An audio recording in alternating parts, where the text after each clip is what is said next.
Baik,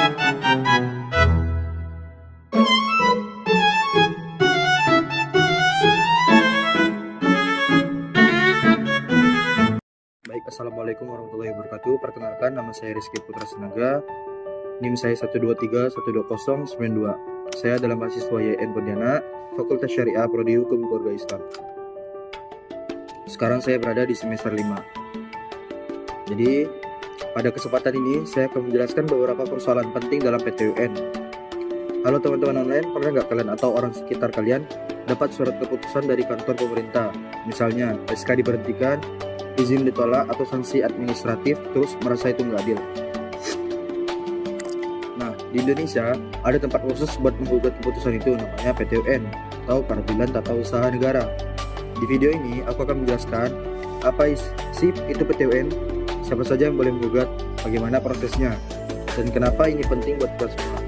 Saya akan menjelaskan dengan cara yang gampang dimengerti.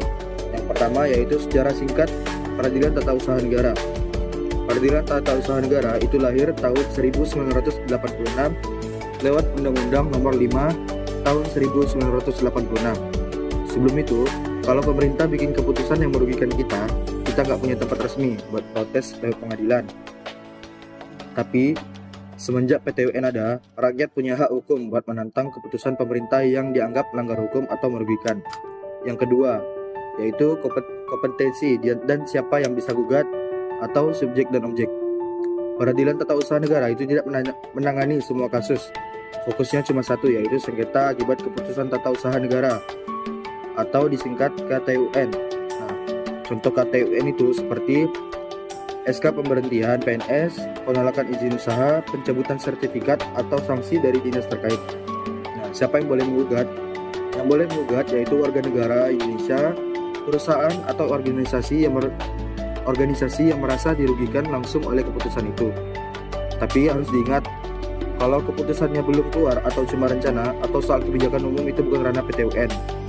Yang ketiga yaitu alur penyelesaian sengketa di PTUN. Kalau mau menggugat ke Peradilan Tata Usaha Negara, prosesnya adalah yang pertama mediasi dalam pra peradilan. Nah, sebelum sidang wajib ikut mediasi dulu maksimal 30 hari. Kalau gagal baru lanjut ke pengadilan. Kedua yaitu sidang, acara singkat. Nah, PTUN pakai acara singkat, jadi prosesnya cepat. Gugatan diajukan pihak pemerintah atau tergugat.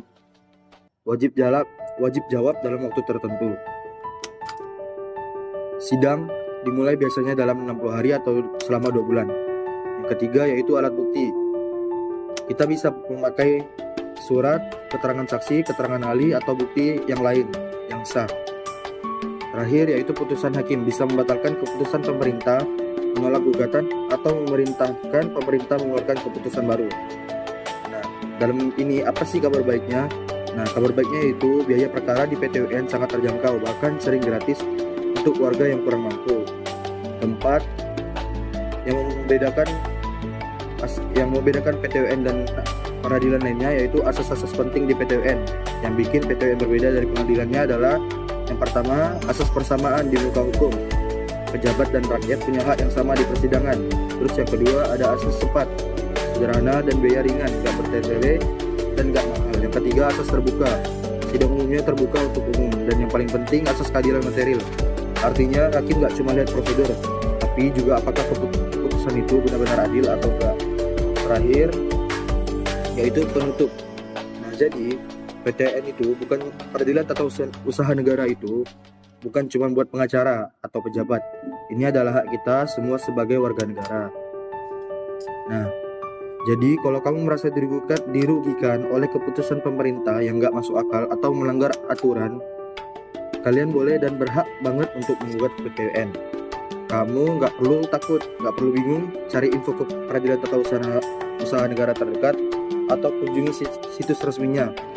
Karena keadilan administratif itu nyata dan Peradilan Tata Usaha Negara adalah jawabannya. Mungkin itu saja yang bisa saya sampaikan. Jika ada pertanyaan di kolom komentar, silahkan dipertanyakan.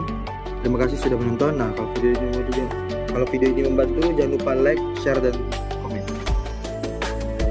Wassalamualaikum warahmatullahi wabarakatuh.